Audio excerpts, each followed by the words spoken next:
I think he's evolution hockey, I think. Okay.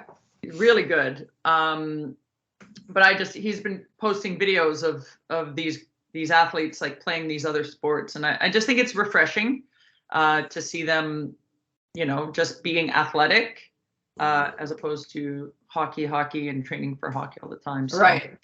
Yeah, pretty neat, and maybe hard to get people to buy into that. I'm not sure, but I think it's valuable. The girls tend to do that on their own anyways. They tend to be playing a lot. Well, that's what this Alfie Schlegel's, her gymnastics the administration is being taken over by Oakville Gymnastics, and Oakville Gymnastics is quite big and large. And she's going to be kind of more the recreational entry level for them. But she said she's tried to go over and instruct their instructors, and it is just such a different mentality. So trying to get her ideas of teaching athleticism and proprioception and the idea that you are an athlete first and foremost, and you don't know what you're preparing these kids for. That's her biggest thing. In the late 70s, Ludwig Bukac was coach of Czechoslovakia, and he came, and he was the first guy. George Kingston brought guys in every year about this time of year to do a 2-week thing, and he kind of ran out of things to say. So what he did is he dictated as he was going back to Czechoslovakia, and at that time they didn't have indoor ice. So the Russians, of course, they didn't. So he dictated his 72 workouts to us, and I've still got them. And a lot of them is they go play tennis, or they play basketball or soccer in 5-man units, and all kinds of, not just hockey, besides the regular weight training and wind sprints and all this kind of stuff, but a lot of athleticism. And my belief, being a phys ed teacher, is that if all kids did gymnastics all through grade 1 to 6, because they used to, but they stopped everything that anybody could possibly get hurt in. Mm-hmm. Now the kids are just out of shape and not very fit. And, there's such body proprioceptive awareness, or, and being able to control all parts of your body. And, that would be in my view of development for every sport, gymnastics would be kind of the fundamental thing for little kids. Yeah, you're so right. Kim, I'm just checking out Evolution Hockey in Winnipeg before you get started. And he says, who is it for? The criteria is simple.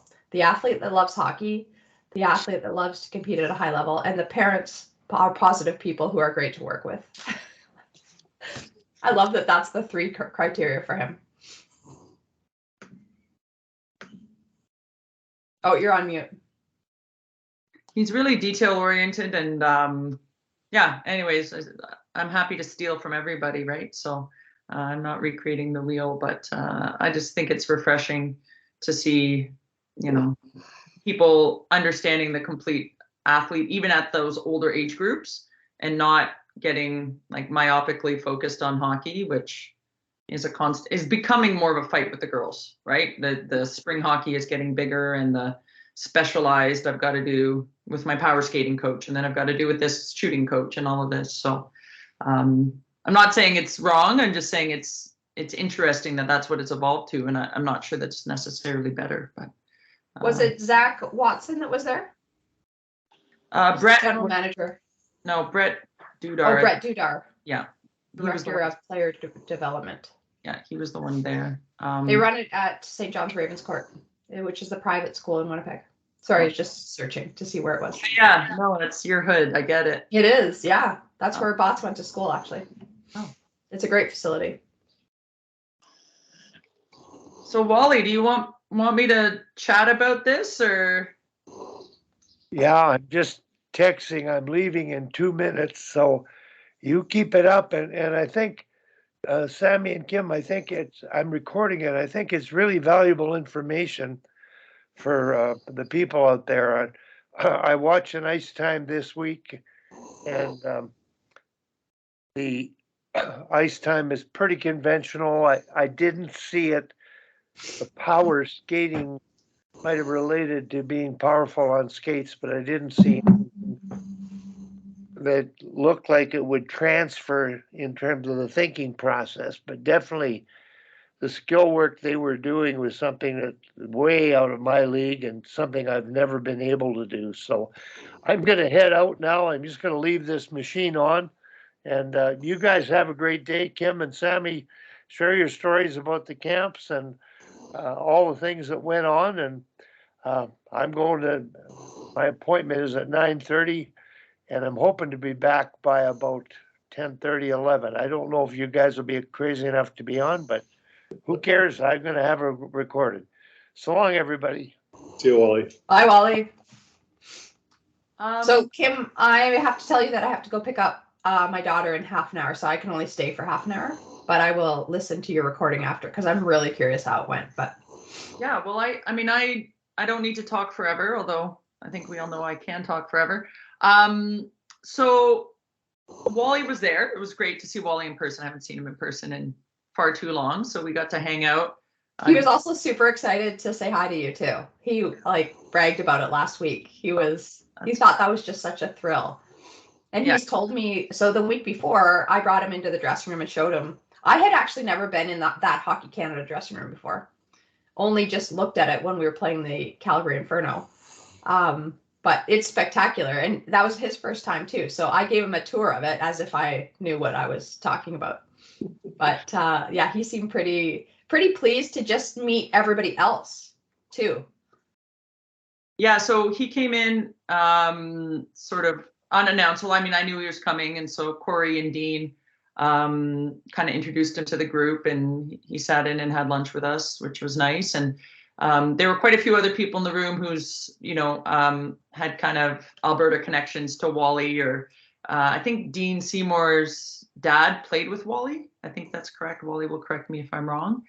So they were chatting quite a bit, and yeah, it was just, you get a hockey icon in the room, and everyone sort of comes, and quite a few people actually listen to the Sharks stuff. So I had some Sharks conversations with people who are getting the recordings, and so yeah, it's having an impact, which is awesome. So yeah, so the week was kind of, as Wally said, very hands-on on the ice, like a lot of doing, not necessarily a lot of learning. So I'm not sure how this course has run in the past, but for us, we did all the, I guess, in-class learning virtually last year, and then did our assignments, which were quite robust, and I'm sure it's similar with the goalie one. And then this was the in-person. I think in the past they kind of mixed it all together in one longer week, but I like the format in that we already kind of knew each other a bit, and we had done our presentations virtually, and then this was sort of get together and share. So it's interesting what Wally said about the skating. So just to give people some context, so it's the Hockey Canada Skills instructor course. You apply to get in. There were 26 of us. And then there's another group there this week in Calgary. So the last 2 years of people doing virtual became these two groups that you could choose which week you wanted to be in. So I wasn't very smart. This weekend is Stampede, so clearly I should have gone this week. But I guess. What was the other? I saw Keto was there with you. Who was the other girl that was there with you? Jackie Gerald, who's from Belleville. She played at Mercyhurst, and I think she still competes in inline hockey for Canada. She owns her own training facility in the Belleville area and trains both boys and girls. So she's, I don't want to misspeak, but I'm pretty sure she's got a kinesiology degree. And so she owns her own facility and trains I think 150 athletes during the summer. Nice. Yeah, so she does a lot of the off-ice training as well as on-ice training. But she said you would appreciate this. She played me. So my last couple of years of pro, she was playing in our, I guess, NWCW league while she was still in high school. So nice. And who did she affiliate with? Who did she play with? Hopefully not my team. No, she wasn't with you. I think she was with maybe Durham or Vaughan. You know how it all switched around quite a bit. There was also a Scarborough team back in the day too. which Yeah, she didn't mention on. that. I think she was with Pete Perro. Durham, yeah. Yeah, he was with Durham, right? Yeah. So anyways, so that was fun. So basically there's a larger group of 26 and then they split us into smaller groups of 5 or 6 coaches, and that was sort of your group to work on different things during the week. So Caro was in my group, which was great, because a lot of the times people would be demonstrating drills on the ice and Caro and I would kind of look at each other and go, okay, how would we adapt this for the female game, or how would we do it differently? So it was kind of cool. I love that they put the two of you girls together. At ours, they split us all up, which meant that I feel like those conversations still happen, but I wish I would have had more. But we also changed in the same dressing room. So I liked that. The 3 of us with Katie, who ran the whole thing, were in the same dressing room. So we almost got to debrief there, but they didn't put us in the same group. They split us all up. So I don't know what the reasoning behind that was, but I thought it was interesting, like, to be with Caro in that group. Like, I don't know how they did it. But Jackie, interestingly, that was sort of her first experience at a Hockey Canada event like that. And she was very complimentary. She goes, oh, the guys are really great. And, they're really like nice. And I don't know what her expectation was. I mean, I always do HP1 with Hockey Canada, all that. So I sort of have seen how it's evolved in the last 10 years, where maybe 10 years ago we were maybe seen a little differently. And now, we have, I guess, more of a presence in the room. But it was cool to see her perspective on it. But yeah, same thing. We were in the little coaches dressing room together, sharing and all of that in between. So basically the format was, they picked sort of a theme each day. So the first day was skating, for example. Dean or Corey would do a little presentation with video clips of sort of, these are the areas that we think need to be addressed nationally in our game. So, you don't go through the whole gamut of skating, but here's some, examples of things that we need to focus on to make our players better. So that was kind of gave us an intent.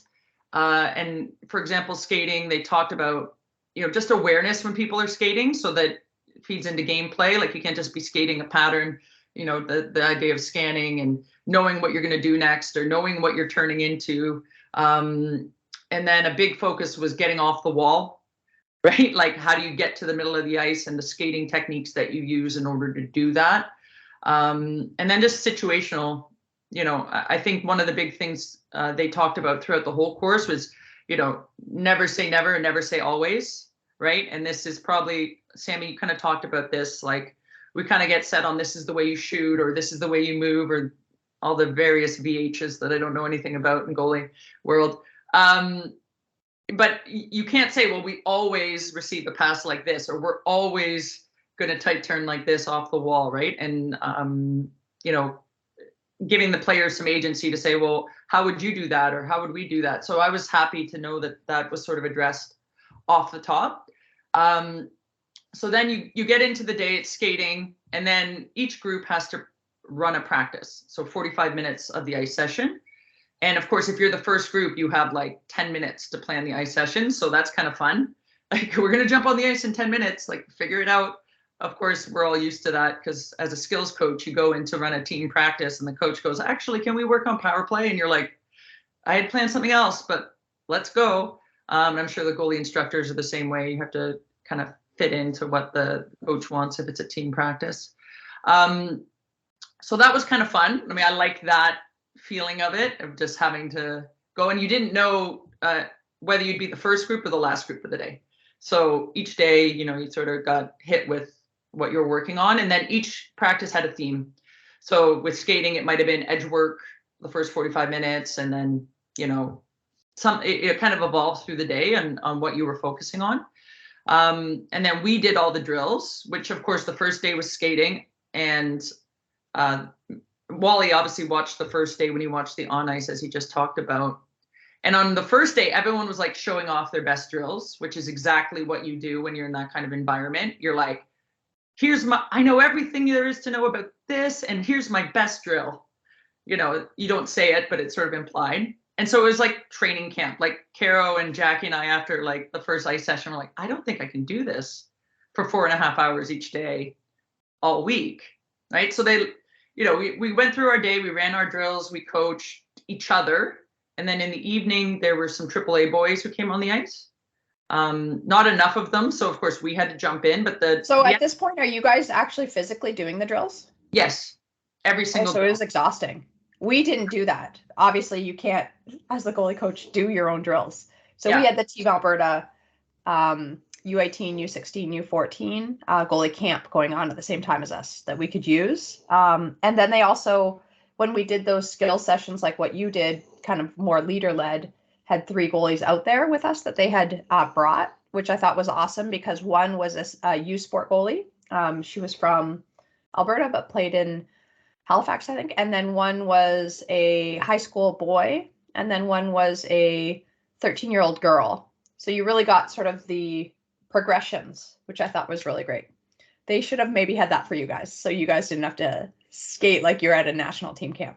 Well, and it might have just been, circumstantial having the 2 camps sort of back to back. I think the U17s might be there this week, or I'm not sure, but anyways, I hadn't been on the ice in 50 days because my family was on a big road trip. So I was like, well, I'm really excited for an hour and a half of edge work. When you haven't skated in 2 months, it's usually exactly what you want to start on. Anyways, like Corey said, go 50%, but I mean, everyone there played, I certainly was not going 100%, but watching some of the 24-year-old guys demo, you're going, oh, I can't do that. I could do that 20 years ago, but not now.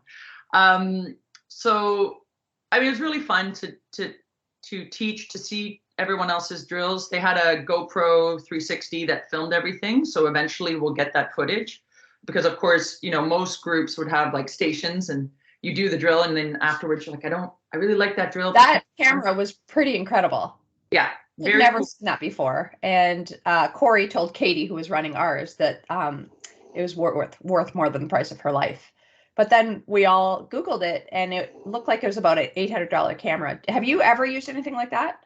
So for those on the call, it's a 360 degree and you can block off what you don't want. So she could film both ends at the same time doing goalie drills and then separate them later, which I thought was incredible.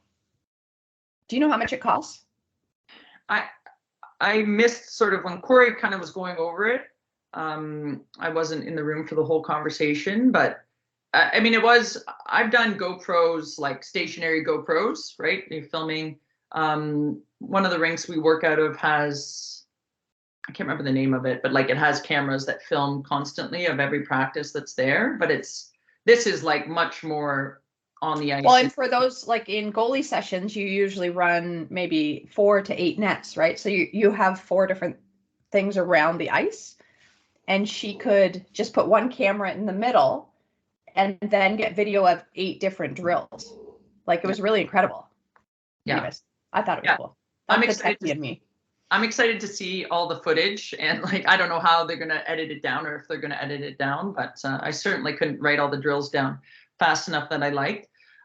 So interesting, after the first day we're all exhausted, thinking like, how are we going to sustain this for a week? But that's fine. And then the second day, they were kind of like, okay guys, like we actually are here to learn and share, and like we don't need to impress each other, you're already here. So we were happy for that message, and I had kind of talked to Dean about it a little bit. I was like, we were less talking about how we coached and we were just doing what we coached. So the message on the second day, and I guess this happens every time they've done this skill course, is like the skating day, everyone just gives her and, has complicated drills to exhaust us. So I liked the way they framed it on the second day. The introduction was, focus on the player, right? So, don't get so worked up on like, who you're, what you're trying to impress everyone with, like focus on the details, focus on the why, which I, appreciated. So you're not, and you can justify any skating drill or any puck handling drill, irrespective of what you're doing, but you need to be able to explain that and convey that. And then the game transfer, right? So how are we conveying that? So the tone completely changed then on the second day of being a lot more coaching the coaches versus coaching players doing the drills.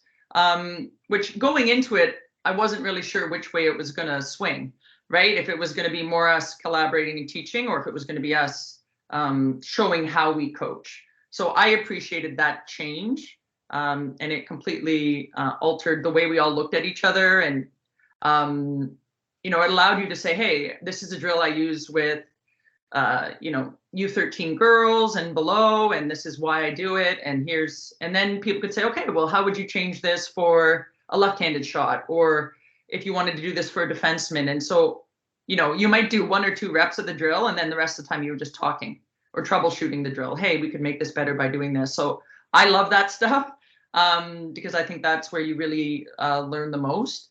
And so the second day was puck handling focus, puck control. So a lot of building a wall, position before possession, a lot of deception work, again, scanning and all of the awareness being an overview the whole time.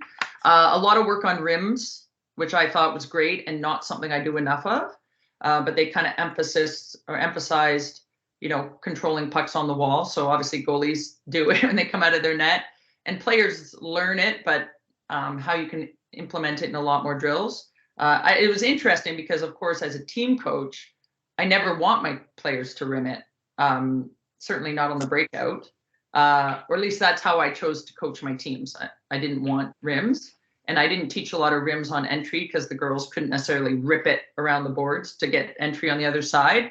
But then I thought to myself, well, then I'm just teaching like the ideal situation of hockey, but every hockey game I ever watch has far too many rims because people are just throwing the pucks away.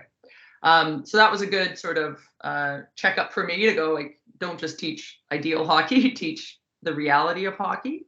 So that was, you know, a good focus. And then the third day was all about defensemen, which as a team coach, I've always tried to emphasize, but I find in evaluating other team coaches or bench coaches, the Ds are just sort of leftovers sometimes. So we tend to teach offensive hockey and a lot of entries and all that. And we teach the D by doing one-on-ones against them, but not necessarily, you know, focusing on breakouts or you know, proper shooting techniques or puck retrievals. So that was, you know, the D day. You know, we did defense specific skating, a lot of offensive zone stuff, and some like gap control. So that's another thing that they've identified across the country, that angling, gap control, owning space when you don't have the puck or trying to, you know, regain the puck is something that needs to be worked on. So that, you know, I thought that was useful. And then the last day was all shooting. And the last day was the shortest day. And Dean actually did the first 45 minutes. And I don't know, Sami, do you know Dean Seymour? Have you met him? He was just driving people to the airport. Okay. So, I mean, I vaguely know him, but he wasn't really part of ours as much. Okay. He is a great, I had met him just through going back and forth, because in all my presentations, I was showing clips of like the players he works with in Calgary. So Dean's coached the Calgary team with the PWHPA, and he works with a lot of the Hockey Canada girls out there. And he's a teacher. So we had Brad Kirkwood, Okay. who is the goalie coach out there and works with them. So we got to probably the same mentality. I loved working with Brad though, and being able to hear all about working with the girls and stuff was really exciting. Sorry, I digress. Go on. No worries. So Dean was he's a teacher, and he teaches it like, the way he teaches it is so good. I'm giving him a plug. Dean, if you watch this, you're welcome. Anyways, he's phenomenal. Like, just in terms of, he would run the first 45 minutes on the ice and take us through it as if he was coaching us, but just the demeanor and, you know, knowing that everyone on that ice had played elite level hockey, you know, started really simple and got to really complex in a really smooth kind of way. It's something that I aspire to do in all my sessions. So I really appreciated it. But you know, to me, one thing he said that really struck me is, don't assume that we know, right? So when you're a skills instructor and you start a drill, you might start using terms or whatever, when you're working with players that they don't know, but then also with coaches, right? I might use a different term for a turn back or a cut back or a tight turn, or, you know, everyone calls a punch turn, a jab step. Like we all have different terminology. So, I thought it was important that he mentioned that as a coach to kind of explain what you mean by those terms. But then I immediately thought of my players, right? Sometimes we just throw hockey terms around that your athletes may have no idea what you mean, right? It struck me, I was working with a U11 team, and one of the coaches was talking about a regroup. And then, this is like in January, and one of the girls was like, what's a regroup? And not that U11 should regroup, but I thought to myself, how often had this coach used this term for how many months? And these girls had no clue what that was. So I thought that was interesting that was something that Dean highlighted. So the shooting stuff was great. A lot of changing the shot angle, quick release, catch and release, some good progressions for that. I find teaching shooting skills as a skills instructor is sometimes challenging because you don't want everyone just standing stationary shooting against the wall, right? If people are watching or like the parents are watching, it makes like you're just wasting ice, right? Because everyone's kind of standing still. So there was some interesting ways that I've adapted it so there's a little bit more movement. And then Dean had some really good thoughts on that too, to make it a little bit more of a higher tempo as opposed to just standing still. So that was kind of, I guess, like the overview of what we covered. And like I said, it was really collaborative, a lot of sharing, a lot of, how would you teach this? Or, we got to see the Stanley Cup get awarded. We saw the last 2 minutes of the game. So we were like, everyone's kind of like looking at their watches or whatever. But the teacher or the educator in me appreciated that we didn't just like can what we were supposed to be learning to watch the game, but we basically saw it from when they pulled the goalie and saw them drop the cup after. Kim, I think I mentioned this at one of the previous sessions, but we got to hear from France Jean, who is the Tampa Bay goalie coach, and we heard from him the night after the first loss. And he was fascinating, and he had been through all of this before, and just an amazing guy to hear from, and told us all of the intricacies of working with Vasilevsky and what for us to watch for. And so we stopped our learning and watched the entire game, and Tampa Bay lost 7-0.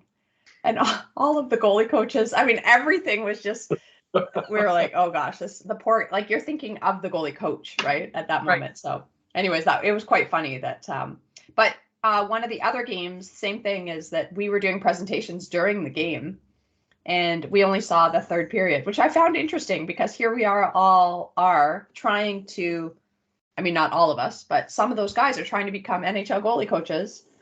And what would you want to watch more than the Stanley Cup final? So I found that interesting too.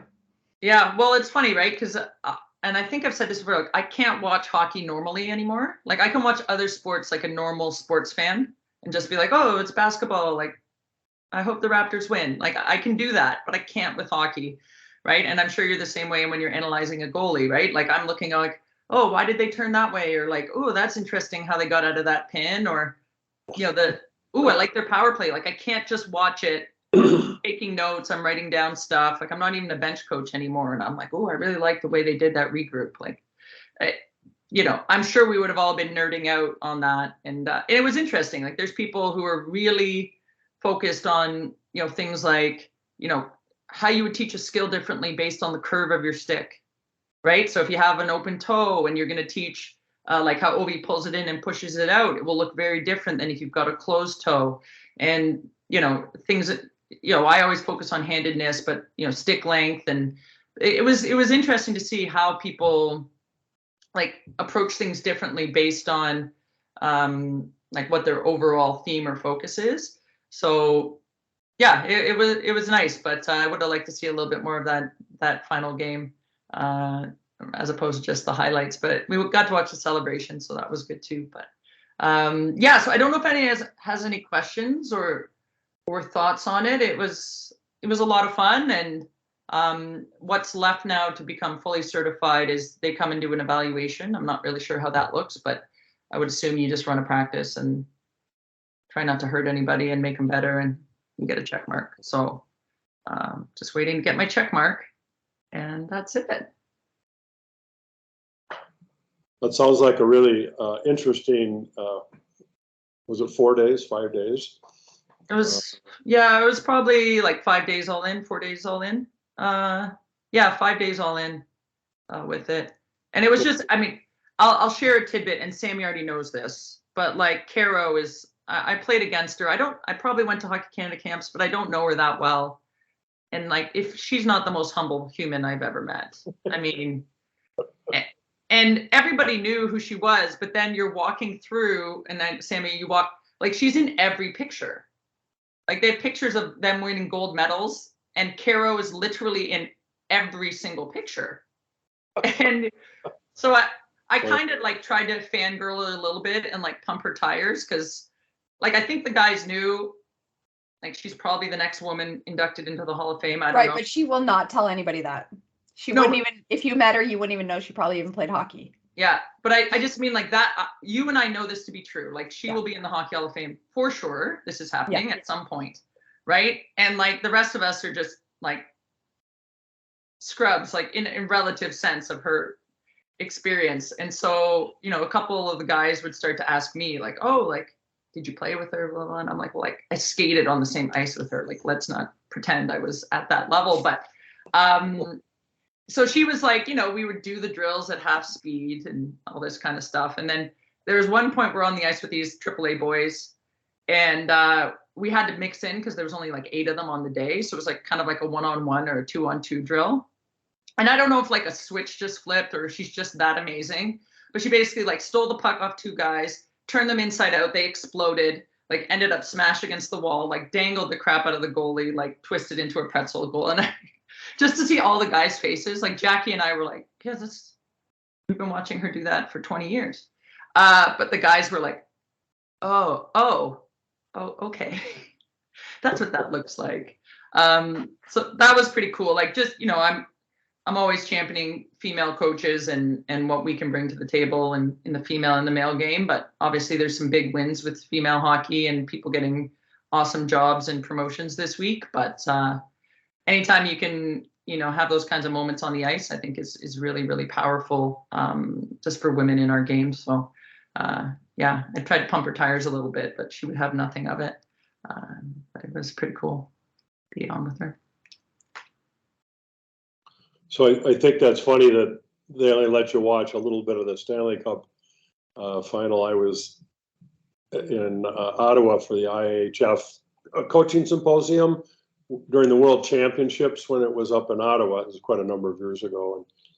And there was 2 things. One is that all those symposiums were supposed to do them in English, but in Ottawa they did them in French and made us listen to the interpreters on the headphones.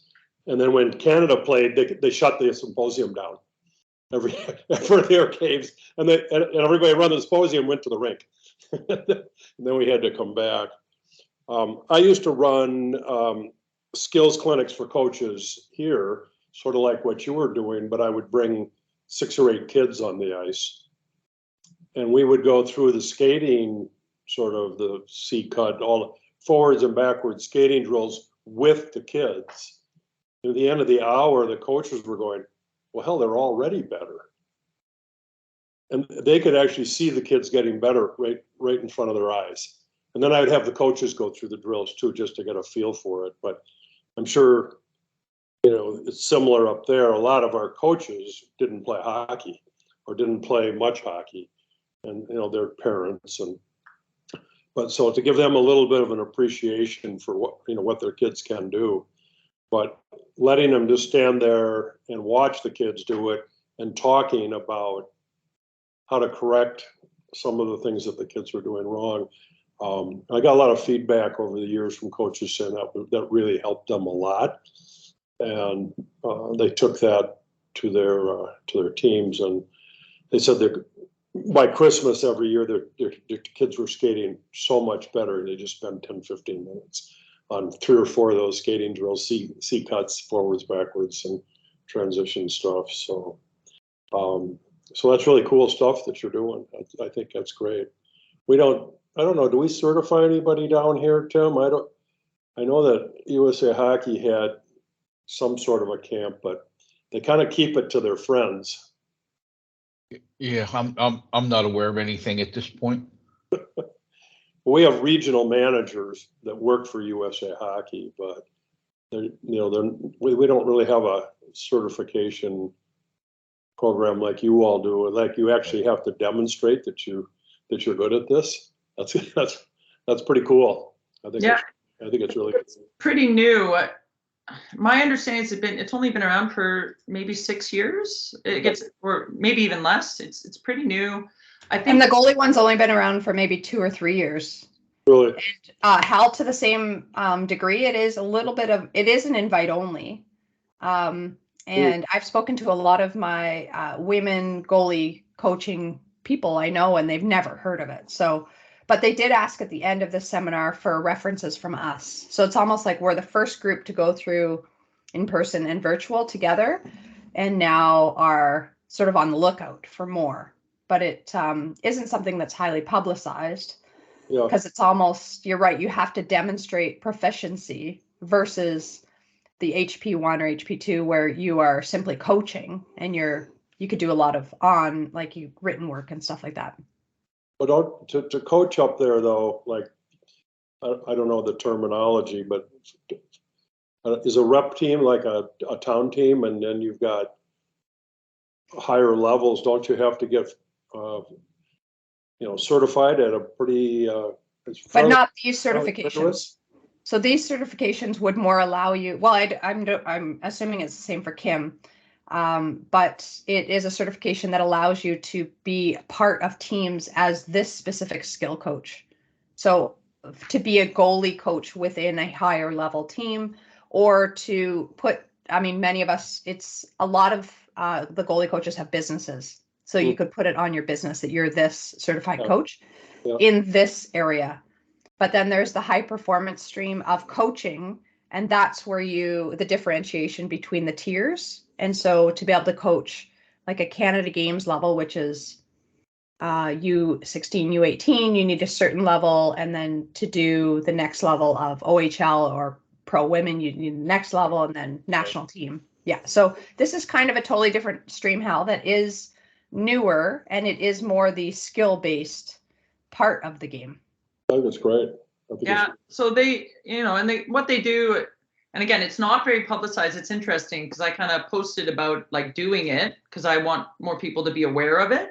And like, no one knows what it is. They're like, wait, what were you doing? Don't you have all these certifications? And I was like, yeah, well, I have all the bench coaching ones, right? Yeah. So we have coach one, which is like kind of house league. Development one is if you want to coach rep or competitive, you need to have development one. And then if you're coaching AA girls or AAA boys, it might be AA and AAA boys. I don't want to misspeak, but for sure AAA, at U15 and above, you have to have high performance 1, and then high performance 2 is coaching on a national level. So I've got all that stuff, and everyone's like, well, what's this one? So it is different.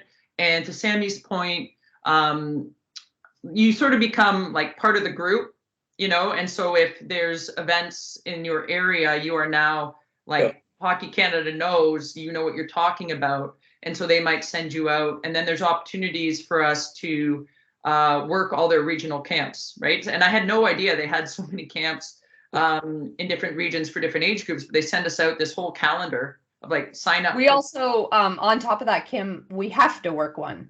So they also, they put all this education into you, and then they kind of say, well, as part of the certification, you have to work one of these camps, X, Y, Z. So I was smart on their part for sure. Yeah. So the USA Hockey program started that way back. If you got what's now called level 5, you had to go home and work clinics at home, the level 1s, 2s, and 3s. And so when I came back from the level 5, the guys here working them didn't want any help. They wanted to do it all by themselves. And so I never got a chance to, for a long time actually, to get involved in working with the certification programs.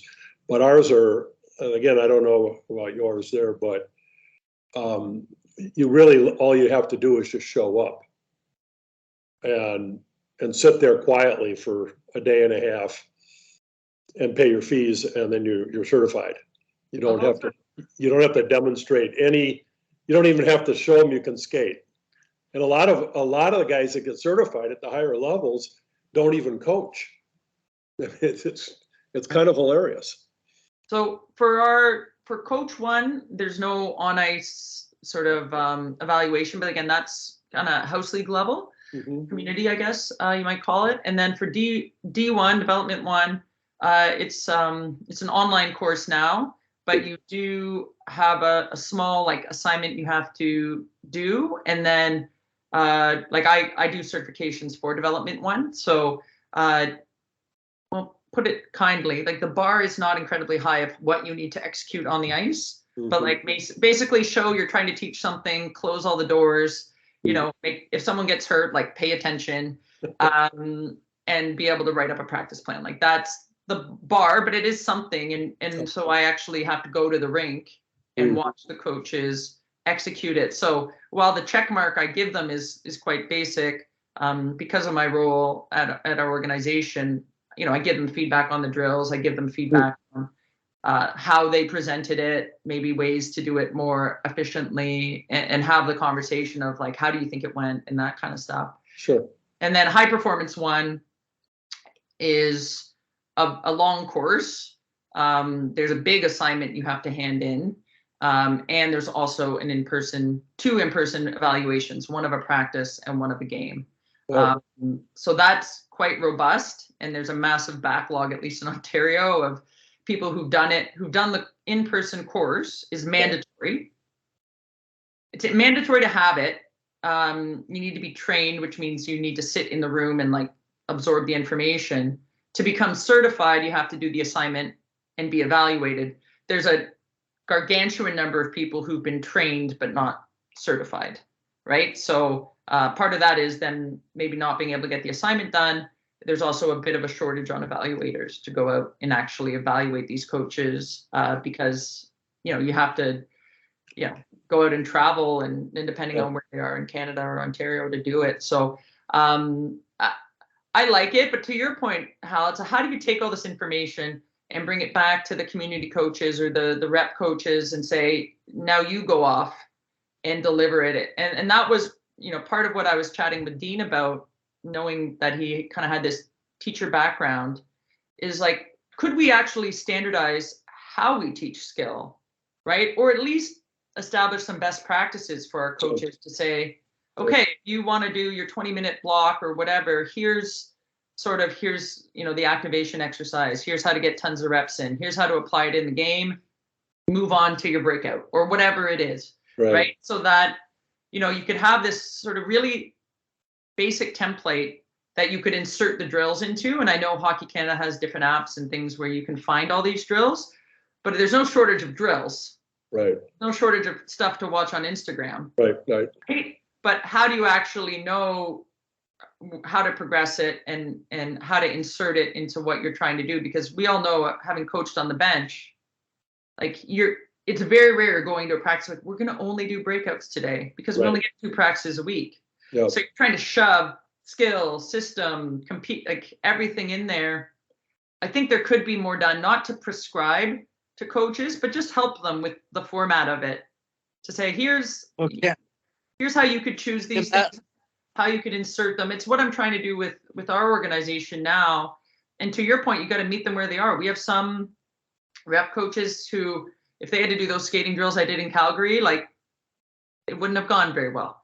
Yeah. And we have some who are very good at skating and shooting and different things, right? So how do you do it in like a more global way? You can't, you know, our high performance coaches are a different, most played high level hockey, right? So they're, you know, they can demo it, but you're really, the battle is those intro levels. Yeah. Like that's Can I jump in here? Yeah, go for it, Tom. Yeah, well, that's what Johanny and I did for the Austrian Hockey Federation. And basically the Finnish Federation took it as things are organized in 6 levels.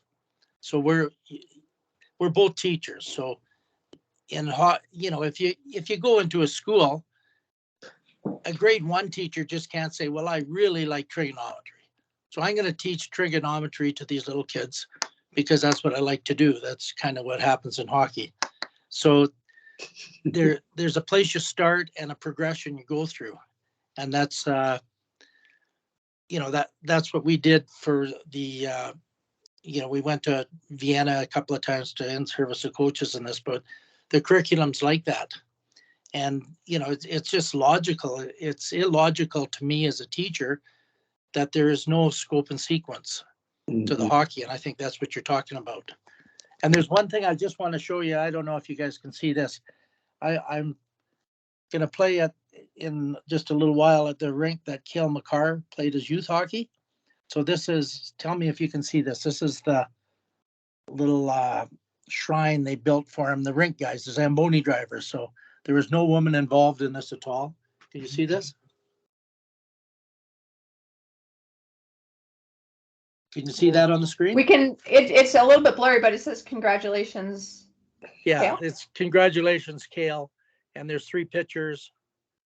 They're closing in a thing. It was a confection, and it's drywall in front of it, but it's you can tell there was no women involved in designing this thing, but it's kind of, there's 3 pictures of them with the Stanley Cup and the other stuff. All the awards he has amassed. Yeah, you know what? And Tom, it's a great point you made. And I think, that's, I'm not trying to recreate the wheel with what we're doing here, but, I did have a thought as we were going through this skills camp. Everything is sort of, so much we're teaching in skills is one-on-one based, right? Skills you would use in, kind of, you're the one with the puck, or you're trying to beat that person, or you're trying to defend that person. And I think that's great. And if you're running a skills camp and it's not all the same level of player, it gets quite hard to do 2-on-1s, right? Like if I have hockey camp next week and I've got U11s and U13s together, if I have a AA player and a house league player, like them working the 2-on-1 won't necessarily be successful for everybody involved. But, I thought a lot about, it is sort of 2 different camps. There's team play, which are bench coaches. That's sort of their happy place. And I did that for 15 years. And then there's skill stuff, which is, again, it's mostly geared towards success in one-on-one. And then how do we bridge that gap, right? And have coaches understand how you get from that inside edge work and how that translates all the way into, your gameplay and your system play. And that to me is, like you said, Tom, you have to have these blocks of, okay, here's the skill with a little progression. And then also you need to have that for the system. Like if the goal is our breakouts suck, please fix them, right? Then you can't just do a 5-on-0 breakout drill and be like, I fixed it, right? Like there's the passing that's involved in it. There's the skating that's involved with it. So yeah, I'll probably pick your brain on it, but I'm trying to create like 3 drill blocks for our organization so that if a coach says to me, our breakout is brutal, right? Can I just give them 3 drills? Like what are my 3 best drills? And by best, I mean most effective to go, okay, here's, the skill part of it. Here's the concept part of it. And here's a small area game or, sort of a game application. And if you could just hand coaches and go, okay, I probably have 50 breakout drills on my drill draw, but I don't need fit. Like if I could pick one, what would I pick? Why would I pick it? And can I hand that off to coaches and say, here's how you get from skill to concept to system. And I think that will be interesting to try to implement, because I think that's where they kind of get lost, is how you connect the dots between those things.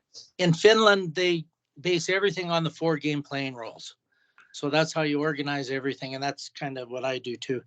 So there's offense, you either have the puck or you're supporting the puck. So that's 2 of the roles. And on defense, you're either checking the puck carrier or you're covering away from the puck. So that's the other 2 roles. And there's 3 situations: offense, defense, and then loose puck. You have to work on loose puck situations. So everything they do is organized in those 4 roles and those 3 game situations. And then you have the progressions like you're talking about. So what you'd be talking about is team offensive skills and putting sequences together. about the breakout. But of course, you also need the individual offensive skills of taking a pass and making a pass and all this kind of stuff. So, it's got to be all sequenced together, and that's really the challenge of teaching anything. Is if you've got a big hole in development, you're not going to be able to do the breakout anyway. Going back to your original thing about trigonometry, a lot of bench coaches at the younger age go right to a breakout drill, and yet if the puck carrier behind the net isn't got the skills to make a good pass to the wall or to the center, if that pass doesn't get made, nothing happens. And so, and a lot of that's just pure skating skill and then puck handling skills. And I found over the years, I spent probably a little more time than most on skating with and without the puck, and then teaching them just enough things so they can be successful in those sequences. Because what's a breakout? It's basically it's two passes and skating, and then of course situational awareness of which way you're going to go with it. It starts with the defenseman. I always thought defensemen were the most important. After the goalie, defensemen really dictate how the game's going to go, especially coming out of their own zone and the decisions that they make. And too often they just throw the puck to the wall and say, it's your problem now. And so as a bench coach for 50 years, and not having enough practice ever, where do you focus your time and your energy? I mean, that's really the question. And now kids play. We used to play 35 or 40 games. Now the kids play 65 or 70 and practice 20 times in a season. So it's hard to help them get better. And then they go off to their skills camps in the summer, and hopefully they're picking up some of those skills that they need. But I like your idea there, Kim, with how do we put those two together and teach them things in practice so they can immediately take to the game scenario. And that's, I think it's a challenge. It's an interesting challenge. It's fun. When I was working with the kids this last year, the girls switched back over to the boys' side because I didn't get a girl's job this year, but we would work on stuff in practice, and they'd come off the ice and say, "Did you see that? Did you see that, coach?" And go, "Yeah, that was cool." Whether it was a big 90 or a Gretzky move or whatever, something we've been working on. So the girls think about it more. I don't know that the boys do yet. I don't know that thinking about things at 17 is high on their list. But anyways. Well, I think it's interesting, like the breakout's a perfect example, right? And this is where, you got to think about skills that are appropriate for the level and that bring up, because like I watched a whole lot of U11 games this year, and I don't think there were passes ever made on the breakout. It was a girl gets possession, beats someone and skates it out. And to be quite honest, that is the most valuable skill we could teach those kids on the breakout at that age. Yep. That is, a skill that will serve them well going forward, right? If we could then teach them how to do a better retrieval of the puck, if we could then teach them, how to support that puck, to your point, Tom, like having that support player who doesn't have the puck instead of just watching, and then maybe making that 10-foot, 20-foot, 30-foot pass. But that's the challenge for those bench coaches who are watching the Leafs or other better hockey teams break out. They go, well, that's what a breakout is. It's like, yes, that is a 25-year-old man who's been playing hockey since for 20 years. Your players can't do that. And understanding that, like a U11 kid is not making a hard cross-ice pass to the weak side on the break. Like it's just, but when you watch them practice, the understanding of that's inappropriate for the level that, meeting them where they are. They don't understand what are the skills that will eventually get them there one day, right? Yep. So, I think that's, to Tom's point about curriculum and how do you make it age appropriate, but then also don't assume that like I work with a bunch of U15 teams this year, and I would say the majority of those D have not skated the puck out on their own in years because they've been told, well, in the breakout, you stop behind the net or you go to the half wall. Yeah. Like, why would we pass it if we could just carry it out clean? I'm not saying turn it over with a toe drag. It'd be fun to coach against those teams. If you possess the skill to skate it out, why would you not want them to skate it out? It's the least, scary play, I guess. It doesn't necessarily advance the puck as quickly, but a lot of those players, those girls have been taught that a breakout means you pass here or here, where your first option might just to be to go. And so they, I don't know at what point that got de-emphasized or whether it's ever been emphasized. I got to go plug in my computer, guys. So I'm going to crash here if I don't do that. So give me a second. Morning, Tim. Yeah, I think that on what Kim's talking about, when you've got the puck, you have 5 options, right?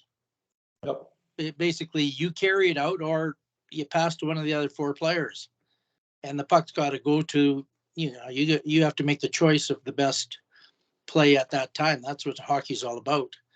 Mm-hmm. But you can't just say take it out because maybe someone has a good angle on you. You're going to turn it over. So,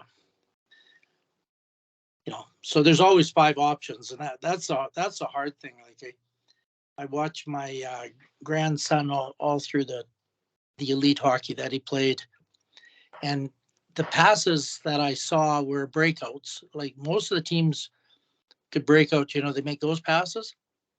But as soon as they got to the neutral zone, only the good players made the plays. Other guys just carry it forever until they have no options, and then they kind of try to make a play, but the play was there before. People have to stop at the blue line for them. Nothing drives you more crazy. You're wide open, someone doesn't give you the puck, then you got to stop there.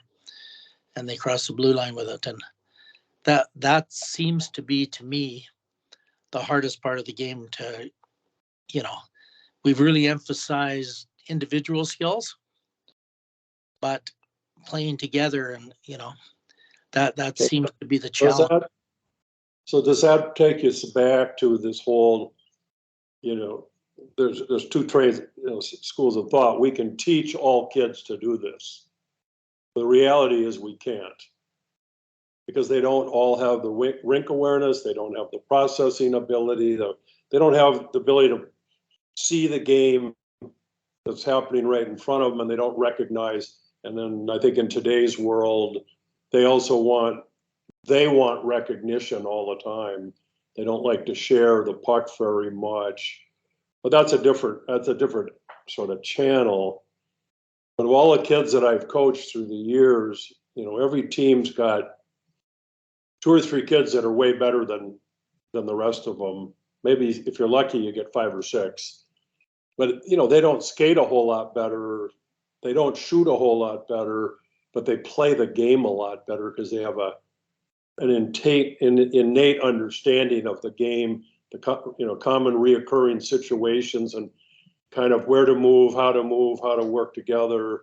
And I don't know. I mean, if we could teach them all, the NHL would have 100 teams. Yeah, but I think we can make them better. Yes. By doing things like, you do things like a 2-second game where you have to move the puck, and then that forces the teammate to get open. Yep. And it forces the player with the puck to look, and those kind of things. At least it makes them aware that there are other people on the ice, and the other people on the ice, there's they know they have to get open, so we can do stuff to make them better. And I agree with you, there's just some people that just have it. Like people say, oh, the players now are way better. If the guys that played before, it would be probably exactly same guys that make it. Yeah. Because they're the better athletes. They just be more fit because they'd be doing that kind of stuff. Like so just trying to make every kid a little bit better, and hopefully, put in some, like you say, I like the 2-second game, or with that thing we were talking about. You gotta. I don't know, was Kim talking about it, or that scrimmage at the beginning? You have to advance the puck. Can't just take it and a lot of things have sort of forced them to make decisions, and a lot of the cross ice games do that really well too. Well, yeah, and that's what, if you do a drill, you tell everybody exactly what to do. That's fine, they can do that, but there's not a whole lot of thinking involved, and that's Right. why drills have to be modified. That there's some more thinking and all that. Like when I go play, I play in an hour and 20 minutes. And I think this NHL guy will be there. He played in the NHL for 15 years and coached. Yeah. And like, as far as the basic skills are, he's not that much better than guys that play college and all that. Yeah. But the things he does, you can't give him a bad pass. Yeah. If he can He touch catches it, everything. Yeah, he catches everything. gets it. And he's a guy I told you about that takes passes with one hand all the time. He played with Gordie Howe. Gordie said that's a better way to do it. Yeah. So he takes a pass and he's got his other arm out, creating space. He creates a little bubble around himself that you can't get that puck. And then he just does things that are better. And then another guy might be there that was a defenseman in the NHL for quite a while, and he's an incredible skater. But if you don't make a fake before you pass, it's like you're passing to him. He reads where your options are, and you pass the puck, and it's right on his stick. You say, what the hell? So you have to make some kind of a fake to make him lean and then pass, or he's going to intercept. And that's kind of the difference between, the guys that made it to the show. Yeah, it's just little but really super important things. Yeah. It's all great. I was going to add just a little tidbit, and then I got to run. When we did this coaches scrimmage with the skills instructors, the one thing that stood out with Caro, and she wasn't going full speed, is that anytime anyone on the other team touched the puck, she stole it from them. Like, she would read where it was going, and that person would be like all excited that they would get it, and then she'd just steal it and go the other way, right? Like, mostly in the neutral zone or like on the breakouts, but it was like she just was like this ghost who would appear, and all of a sudden you didn't have the puck anymore. But I watched her do that, at much higher levels for many years. But it was interesting to see these 25-year-old guys jumping up the ice thinking they were going to be getting a breakaway, and then all of a sudden the puck was gone and she was going the other way. But I appreciate you guys listening to me blabber on about the skills stuff. And once I get all the materials, if it's in a format that I think it's easy to share, I'm happy to share. Especially the GoPro 360 stuff. I'll be interested to see how they edit that or don't edit that. But yeah, enjoy the rest of the chat, guys, and yeah, we'll talk soon. See you, Kim. See you, Kim. So, Tim, what are you up to? Oh, what was that, Tom? What are you up to now? Oh, not too much. Just waiting for the season to start. Yeah. When does it start? I saw the practice schedule for the travel team. I think they start somewhere around the 20th of August, and the season schedule for all the games that the team has been released. That's for the travel team that I'm helping with, and then the middle school team that I coach. We won't start anything there until I think October. So the high school teams here for boys start on November 15th. And we're not allowed to work with our players. The only time we can is 6 weeks during the summer. So there's a blackout week over the 4th of July. So they can't do that. And then you can't do anything with them until the 15th of November. So, all of August, all of September, all of October. So they go off and play in other leagues. And, or they play other sports too. But, from the high school perspective, it's designed so they can play football or play, I don't know what else they play in the fall. They play soccer in the fall, I guess, too. So, and that's okay. I mean, it's because the kids that want to play hockey, there's plenty of places for them to play hockey. So. Yeah, there's all kinds of camps going on here now.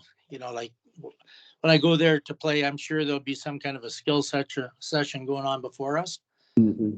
It's all now it's during the day. Now the kids are out of school. But yeah, our rinks are all full of camps. They're getting expensive, and these high school coaches can run camps now, not only for the high school players, but their youth players. And I know the one here where I live, he's charging them $850 for about 18 hours of ice time. Oh, geez. And then but that's for the high school kids.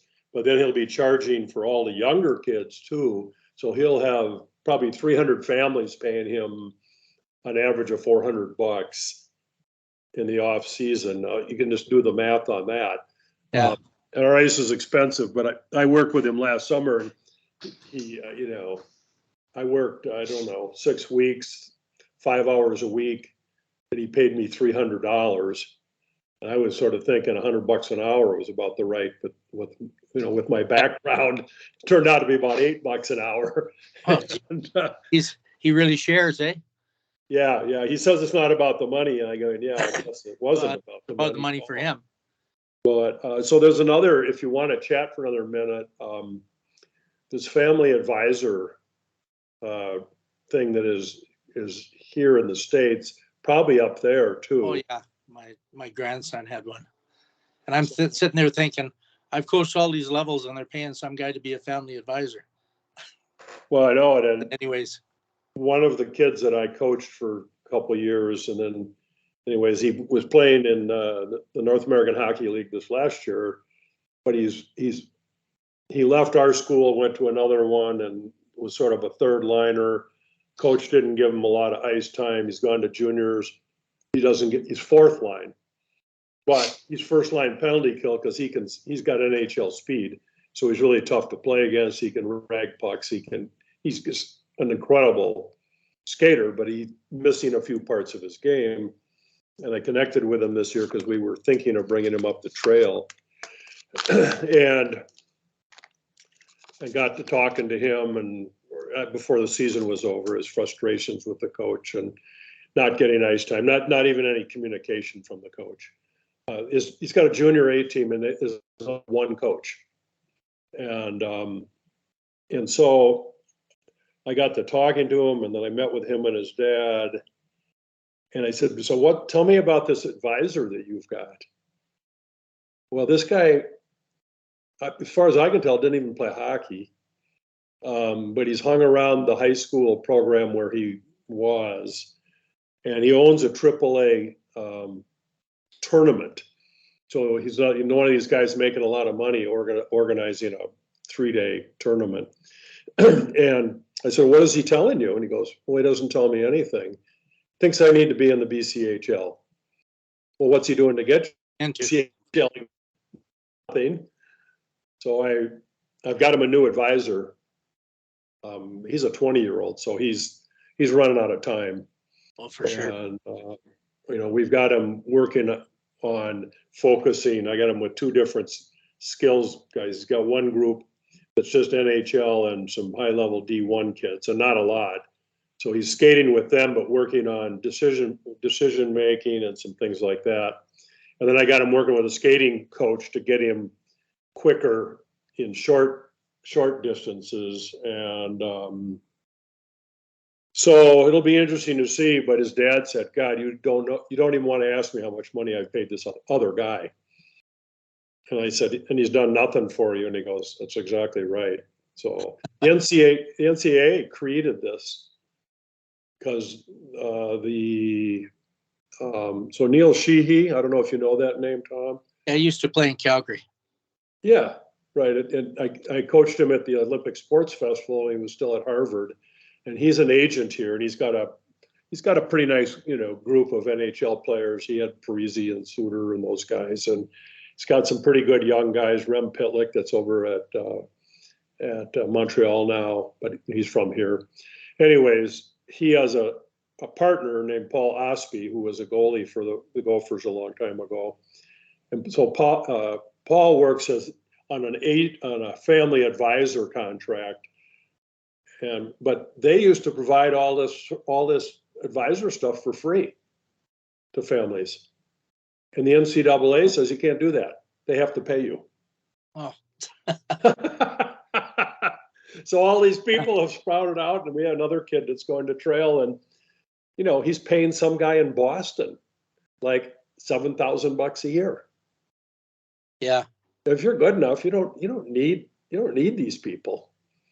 So, anyways, it looks like I have to go too. I have a little work to do. My partner just called me, so this is awesome. I just got a message because I got the Facebook open because I put on some drills. But a kid I coached in Salzburg. Yeah. Name is Corin, and he was at a 93, so he'd be turning 29. He was playing pro. Like I coached him in the under 17, and he was playing pro, but he got in a terrible car accident. And now he's learning how to walk again. This has been a long process. Oh, wow. So he sends me videos of sometime he's got to the point now he can walk hanging onto a guardrail kind of on his right side. Looks like his left side is paralyzed. Yeah. That's hard. Yeah. So he just 2 minutes ago, he just sent me the little deal. But and we worry about our knees. Yeah. Our worn out knees. But this group I'm playing at, this rink I'm playing at, they give me the ice for $100 an hour. So I go there, and I just like this. I play with a group on Tuesday and Friday, but I just got this ice, and I say, if you want to come. And last week we had 3 goalies and 4 skaters. So we moved the nets up to the top of the circles. We played 2-on-2. Yeah. First we warmed up I had 3 nets out there for the goalies, but they were fine with it because the goalies rotating because it's shots all the time. It's only 2. Yeah, constant. Yeah. Fun. And I have no idea how many guys will show up today. And if nobody shows up, I'll just skate. Yeah. But they throw in $20 each if they come. And that's nice. The last couple of times it's ended up costing me like $20 to play.